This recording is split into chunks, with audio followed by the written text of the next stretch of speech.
Começa agora mais um Freudcast. Aqui, nada é proibido. Vamos falar de angústia, sexualidade, maternidade, pânico, remédios, síndromes, fetiches e tantos outros assuntos que envolvem nosso inconsciente, só que, desta vez, quem vai sentar no divã são as neuroses e não o paciente.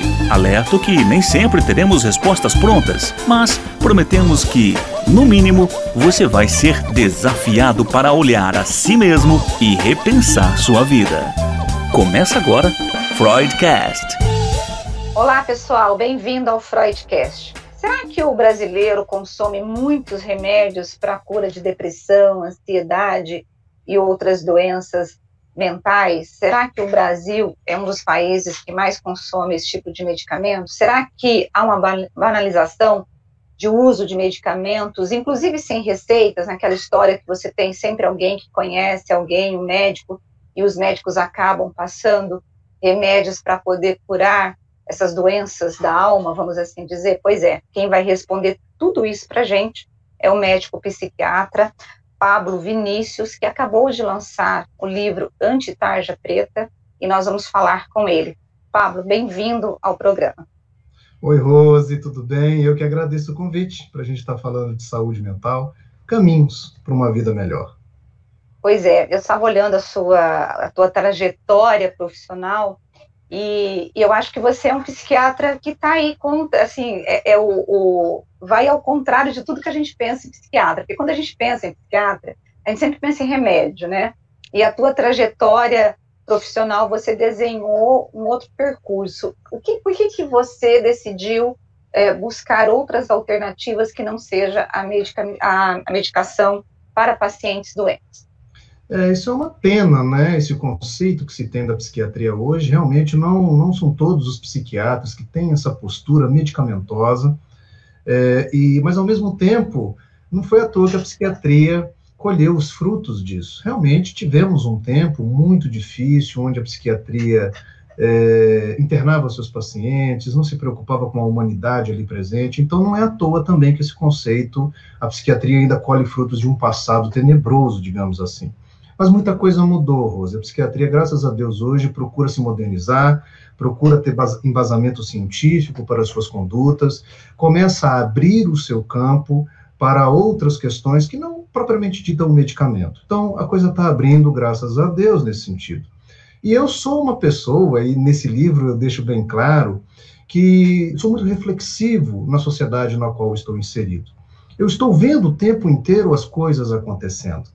Então, no livro eu falo que eu fui pastor, rompi com o sistema religioso em determinado momento na minha vida, por esta capacidade de reflexão, e ali eu deixo claro que nada tem a ver com a espiritualidade, nada tem a ver com Deus. Depois fui militar, rompi com o sistema militar, e de repente eu comecei a exercer psiquiatria 20 anos atrás, e comecei a ver a banalização do diagnóstico psiquiátrico, as pessoas chamarem qualquer tristeza de depressão, as pessoas quererem se medicar simplesmente para darem conta de viver uma vida difícil, e aquilo começou a chamar a minha atenção. E de repente eu fui ver que não era um, nem duas, nem três pessoas que estavam no meu consultório assim. Era já a maioria das pessoas. Eu falei, gente, está errado. Ou as pessoas estão tendo uma noção errada da psiquiatria, ou de fato elas estão buscando nos remédios psiquiátricos uma forma de dar conta de viver. E aí nasce esse meu anti-isso, esse anti-banalização do diagnóstico psiquiátrico. Então, o anti-tarja preta não é uma negação da doença mental. Não é um movimento negacionista contra a existência da depressão e do pânico. Muito menos um movimento contra a psiquiatria, contra a indústria farmacêutica. Pelo contrário, lá no livro tem casos clínicos que eu afirmo a necessidade de tratamento medicamentoso em muitas vezes. Porém, o anti-tarja preta é uma reflexão, é um chamado contra a banalização do diagnóstico, contra a medicalização da vida. Remedinho para dormir, remedinho para acordar, remedinho para sorrir, remedinho para emagrecer. Essa é a minha crítica central no anti-tarja preta. Agora, doutor, quando um paciente chega na tua clínica, né, e a gente tem, quando a gente trabalha com psicanálise, a gente trabalha muito com essa necessidade da terapia, da análise, né? Só que é caro, né? E muita gente não tem acesso à análise. Como conciliar o custo, porque eu sei que na análise você tem um autoconhecimento, ela é importante, todo mundo deveria fazer, porque às vezes é mais fácil você prescrever um remédio e a pessoa dorme e não pensa, não entra em contato com ela mesma, nas suas dores e seus sofrimentos. Qual que é a saída que o senhor aponta para não usar o medicamento e aquele que fazer uma análise, como que o senhor vê, qual que é o caminho para essa busca de um sofrimento menor na vida cotidiana? A primeira coisa que a gente tem que fazer no consultório, um bom psiquiatra, ele é capaz e tem habilidade de fazer isso, é exatamente isso que você falou. Separar a doença de um sofrimento mental. Quando eu falo de doença mental, eu estou falando algo que justifique um tratamento psiquiátrico do ponto de vista medicamentoso. Nem tudo que chega no consultório significa doença mental.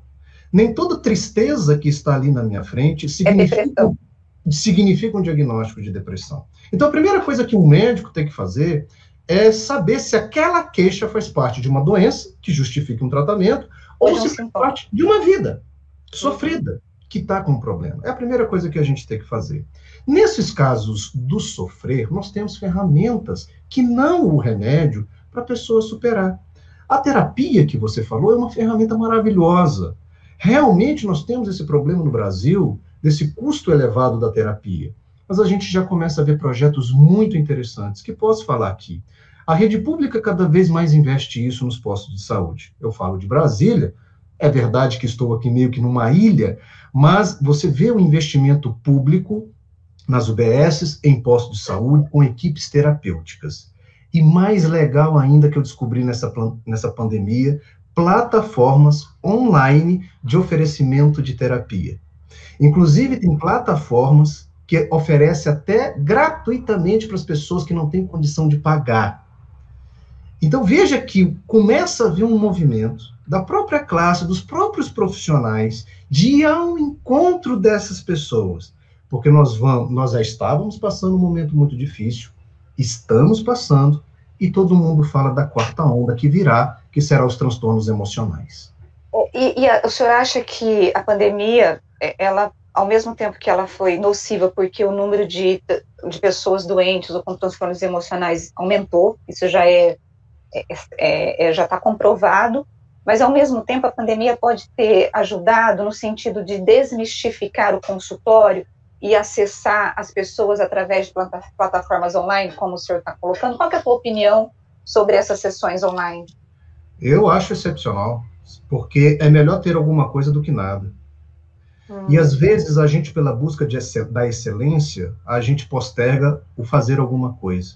Então as pessoas pensam assim, não, o melhor é o presencial, é assim, então não vamos fazer, porque já que o melhor é assim, então não se faz nada. Então eu prefiro fazer algo em prol da saúde do que não fazer nada. Diferentemente se a gente estiver discutindo aqui se isso é o melhor a ser feito. Aí é uma outra discussão, vamos para as políticas públicas, vamos sentar com quem vai fazer isso, vamos conversar em termos de excelência. Mas, gente, o que a gente dá para fazer hoje? E isso já adianta? Claro, o terapeuta está ali com a escuta dele, com a técnica dele. E quando o paciente ou a pessoa leva a demanda, leva o conflito, leva a dor, ele tem um profissional ouvindo. Se não está presencialmente, se está em São Paulo ouvindo pela internet, já é muito bom. Então eu não tenho dúvida que a pandemia trouxe isso à tona, uniu pessoas, uniu projetos e provavelmente vai ser uma sequela boa, uma herança boa da pandemia.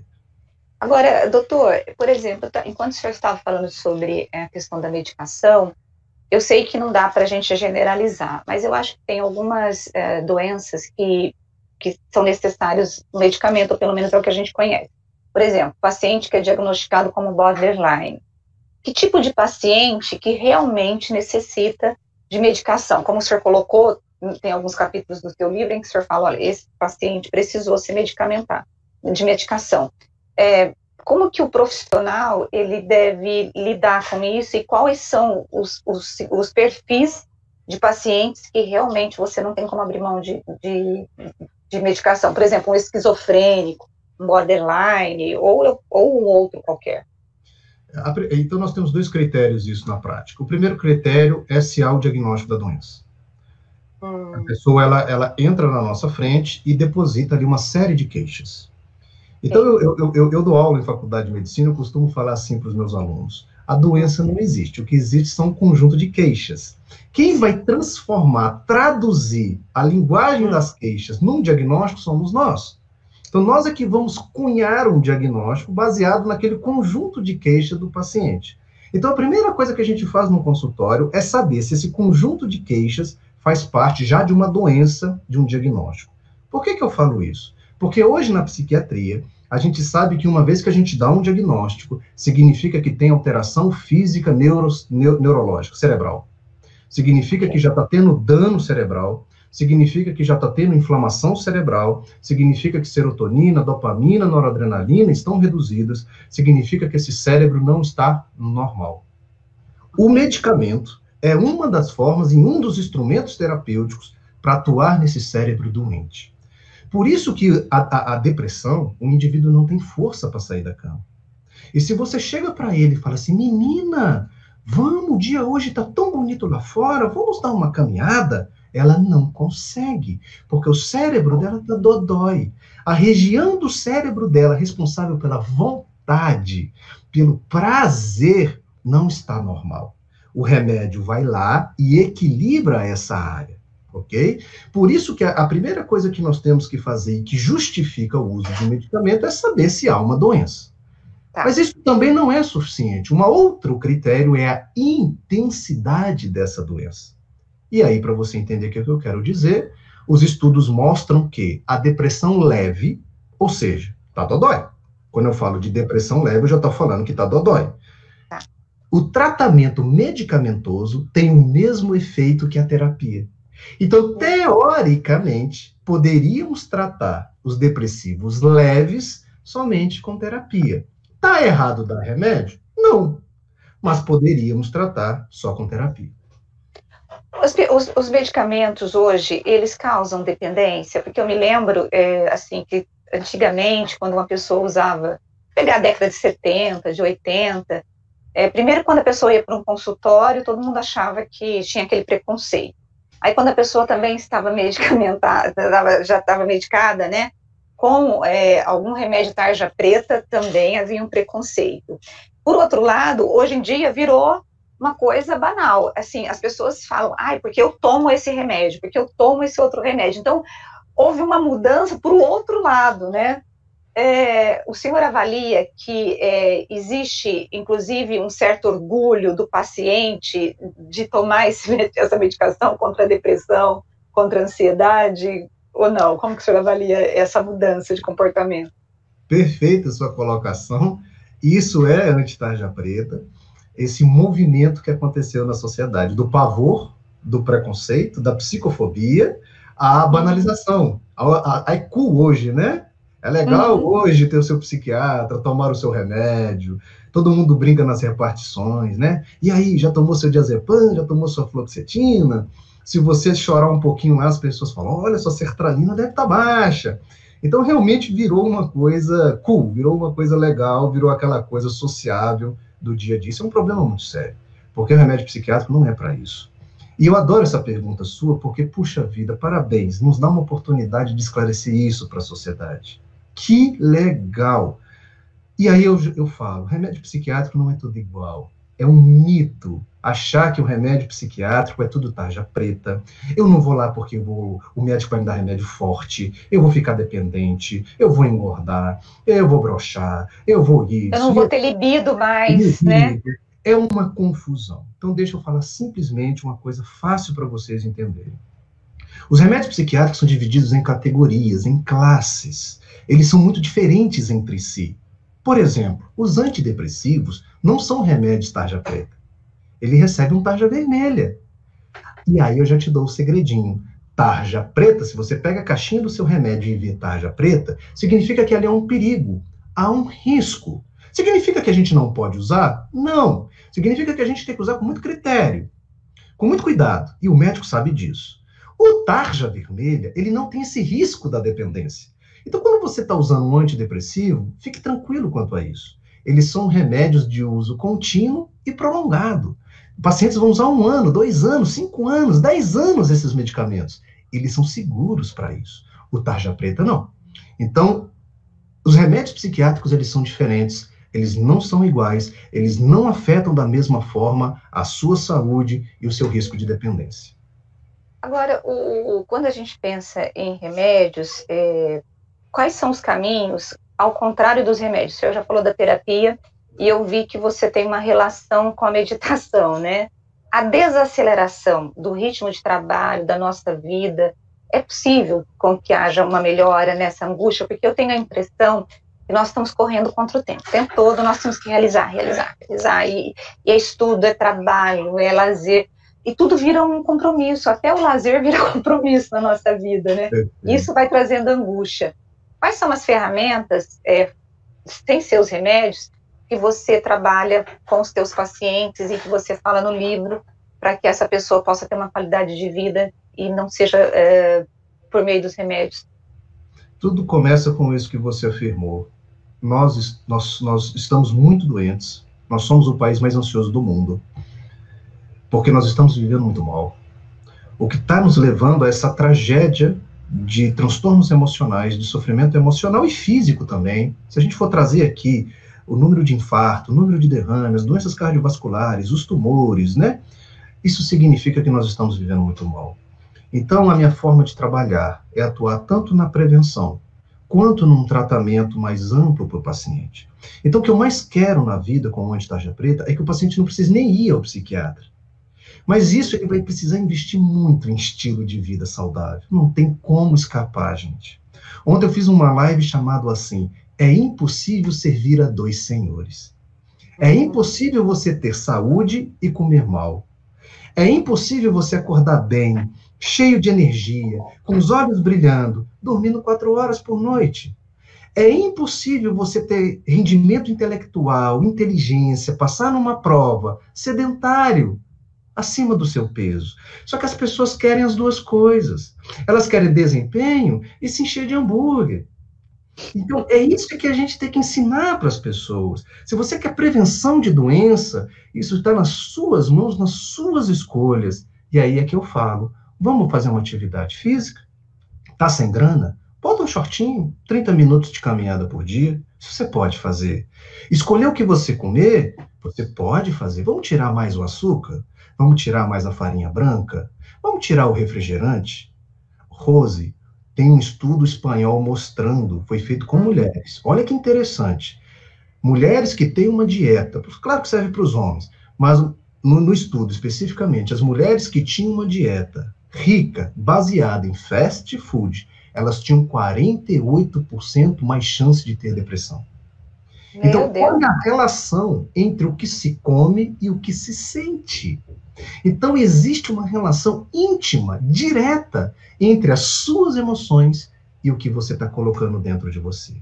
E a minha pergunta é, o que você está colocando dentro de você? Desde a comida, desde a bebida, desde o que está entrando nos seus ouvidos e nos seus olhos. O que está te intoxicando? Este é o caminho para uma saúde plena, tanto física quanto mental.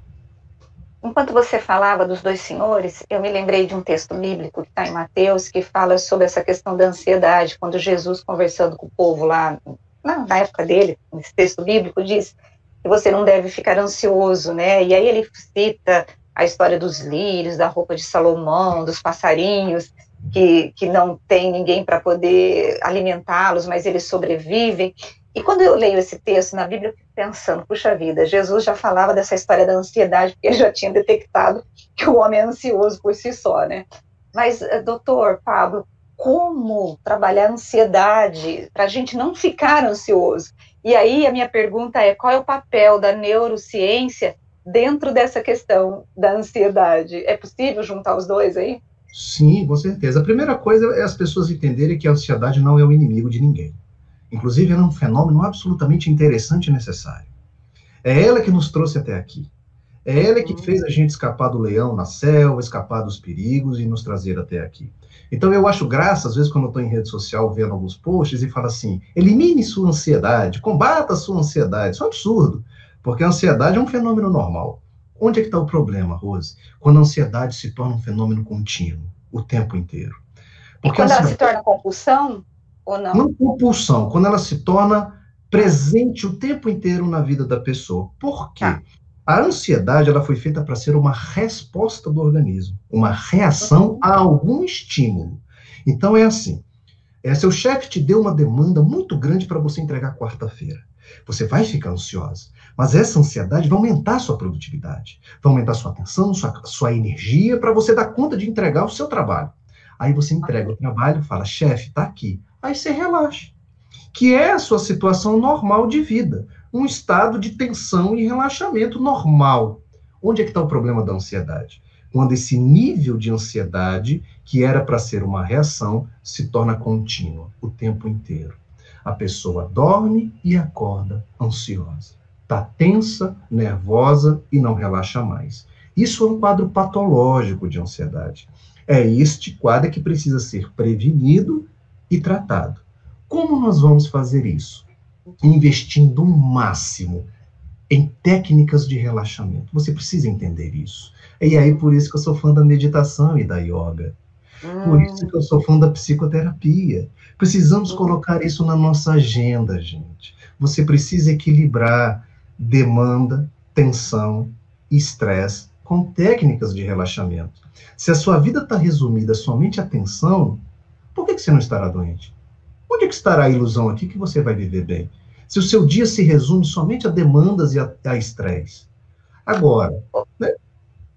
Agora, doutor, essa vida resumida a demandas e estresse pode ser uma fuga da própria pessoa não entrar em contato com ela mesma? Porque a meditação, quem faz meditação sabe que você precisa parar, você precisa prestar atenção na tua respiração, você precisa falar com você mesmo, né? Você tem várias técnicas de meditação. Quando você faz o exercício físico, quem não gosta sabe que é difícil, quem gosta, ok. Mas quem não gosta sabe que você vai pagar um preço, mas que vai te trazer muita, muita coisa boa, né? E eu tenho a impressão que nós estamos nos matando porque a gente não se ama. Seria isso? Seria. Ontem mesmo eu atendi uma paciente que falou o que você acabou de me falar. Ela está há 10 anos fugindo dela mesma, com excesso de trabalho. E aí ela está tão doente, física e mentalmente, que ela resolveu entregar os pontos e buscar ajuda. Ela falou, doutor, eu marquei essa consulta aqui porque eu não aguento mais. Eu fugi de mim mesma há 10 anos. Eu trabalho 18 horas por dia porque eu não quero me encontrar. Só que agora eu não aguento mais. Me ajuda, doutor. E é isso que você falou. Nós não vamos chegar em lugar nenhum sem autoconhecimento, sem amar a nós mesmos, o autoamor, sem a gente ser seguros, resolver as nossas carências, os nossos sentimentos de culpa, sem você ser uma pessoa madura psicologicamente. Isso é autoconhecimento, gente. Você precisa se encontrar nessa vida. Para que você veio nesse mundo? Você acha que você veio para esse mundo? Para nascer, crescer, escolher uma profissão, viver 30 anos, aposentar e morrer? Isso é muito pouco. Isso é muito pouco para o ser humano. Nós somos dotados de dons, de talentos, de aptidões. Nós podemos fazer tanta coisa bacana e nós estamos resumindo a nossa vida no automatismo, esperando aposentar para morrer. É isso que está dizimando a saúde mental das pessoas. O senhor avalia que hoje as pessoas estão mais adoecidas do que em décadas passadas? Os números mostram isso, né, Rose? A cada ano, a cada estudo, a cada publicação da Organização Mundial de Saúde. Então, a gente tinha 5 milhões de ansiosos, hoje a gente tem o dobro, 10 milhões de ansiosos. Quando a gente vê os números ao longo do tempo, esse crescimento é absurdo, esse crescimento é exponencial. Então, a doença sempre existiu. A doença mental sempre existiu. Quando a gente vai no Antigo Testamento da Bíblia, a gente vê esquizofrenia lá, o rei Davi teve depressão, nos Salmos fica evidente ele em crises depressivas. Então, sempre teve a doença mental. Só que esse estilo de vida moderno, contemporâneo, da Revolução Industrial para cá, e principalmente da Revolução Tecnológica para cá, isso está sendo muito tóxico para o ser humano. A gente está muito doente, Você tem encontrado apoio nessa tua luta aí anti-tarja preta e esse novo estilo de vida no seu consultório, com seus colegas? Como que tem sido a ressonância, né, na sociedade médica, na psicanálise, na psicologia? Existe aí profissionais que estão mesmo indo por esse caminho de levar para o paciente essa qualidade de vida, ou levá-lo a buscar essa qualidade de vida? Sim, eu encontro ressonância em movimentos, eu encontro ressonância em grupos de profissionais, ainda dentro da psiquiatria, que já estão cansados. A verdade é porque a gente cansa. Eu mesmo comecei a trilhar esse caminho porque eu cansei de fazer mais do mesmo com o meu paciente. Eu via que não fazia muita coisa, eu dava um remedinho, ele voltava do mesmo jeito. Aí eu tinha que aumentar, eu tinha que trocar, eu tinha que ficar ali inventando um monte de coisa para que ele pudesse vir um dia no meu consultório e falar assim: doutor, eu estou bem, obrigado. Eu quase não ouvia isso, então isso começou a me incomodar, eu me sentia tão pouco. Eu falei, gente, não é possível. Aí fui estudar nutrição, fui estudar sono, fui estudar... Aí eu fui ver que eu podia fazer muito pelo meu paciente. Infelizmente, ainda a formação médica é muito míope, é muito curta. Os médicos não têm essa noção. Vou te dar um exemplo. Eu fiz 2 anos de residência em psiquiatria, mais 1 ano de especialização. Rose, eu não tive um professor meu para falar da relação entre alimentação e doença mental. Eu não tive um professor meu para falar da relação entre sedentarismo e doença mental, entre sono e doença mental. Então, nós somos formados para dar remédio. Então, muito tem a ver com a formação médica, que ela é míope, ela é curta nesse sentido. Pois é, nós vamos terminar, né, a nossa conversa. Eu estou adorando a nossa conversa, mas eu queria que você falasse um pouquinho mais do seu livro, para quem está nos ouvindo, né? O que essa pessoa, esse leitor vai encontrar, quais caminhos, para a gente poder encerrar esse papo nosso, que eu ficaria aqui por um tempão ainda, viu? Adorei falar com você. Que legal, tá gostoso mesmo. O Anti-Tarja Preta, ele é um livro que acontece no meu consultório, gente. Então, ali é uma consulta médica com eu e os meus pacientes. Então, são diálogos, é uma consulta. Você vai ter a oportunidade de entrar dentro de um consultório psiquiátrico e ver um psiquiatra atendendo o seu paciente, conversando com ele. Cada capítulo eu falo de 2 pacientes, como se fosse uma novelinha, e cada capítulo eu trabalho uma temática. Então, nós vamos trabalhar culpa, nós vamos trabalhar carência, nós vamos trabalhar felicidade, nós vamos trabalhar resistência. Por que você tem tanta dificuldade de chegar onde você quer? E no livro, ao mesmo tempo em que eu diagnostico pacientes, síndrome do pânico, por exemplo, e falo que a Lorena tem que tratar, ao mesmo tempo eu falo para o João, que é um empresário que quer ser escritor e que acha que tem depressão. Eu falo, João, você não tem depressão. Você está numa crise existencial. E é isso que precisa ser tratado. Você não vai conseguir isso com remédio. Você vai conseguir isso com coragem. Quando você romper os seus medos e iniciar a sua carreira brilhante que está aí pela frente. Então, o livro é isso. Eu vou falando com o Tiago, vou falando com a Maria, e cada caso, eu garanto que você vai se identificar com alguém lá. Legal. Eu quero te dar os parabéns por ver que temos médicos que estão preocupados aí em tratar, de fato, o ser humano na sua totalidade, né? Não só mascarar a doença, medicar. Muito legal mesmo. Eu acho que você já é o 3º livro, né, que você escreve, né? Sim, sobre essa questão da saúde mental, né? É o meu 3º filhinho, mais novo. Eu fico imaginando onde você arruma tempo, né? Porque para atender, estudar, escrever. Eu faço um pouquinho de cada coisa, eu acho que é isso que eu consigo, para não ser tóxico as coisas na minha vida. Então, eu diminuo elas e eu acho que eu consigo fazer muitas coisas por causa disso. Legal. Muito obrigada, doutor Pablo. Foi um papo excelente. Eu acho que muita gente que vai nos ouvir e que chegou até aqui ao final deve ter pensado, puxa vida, que legal esse papo. E vai abrir os olhos de muita gente. Muito obrigada, viu? Eu que agradeço, Rose, e parabenizo vocês mais uma vez por abrir o espaço para a gente falar de assunto tão sério que as pessoas precisam tanto. Parabéns, muito obrigado, conte comigo. Obrigada, gente. Eu quero agradecer você que esteve comigo e com o Dr. Pablo até agora. Gente, quanta coisa ele falou, né? E ele desmistificou essa questão da medicação, do uso de ansiolíticos, antidepressivos e mostrou que há caminhos alternativos para que a gente tenha saúde mental. Eu já vou começar a adotar desde hoje e eu espero que você também. E na próxima semana nós estaremos aqui com um convidado para falar sobre saúde mental com mais uma história super mega importante que vai, como eu sempre disse, que o nosso objetivo no Freudcast é fazer com que você ouça, né, a nossa conversa, com que você aprenda e que você leve, né, esse conteúdo para a tua vida prática e que você tenha mais qualidade de vida, porque esse é o objetivo principal aqui do Freudcast. Beijo para você e até a semana que vem. Tchau, tchau.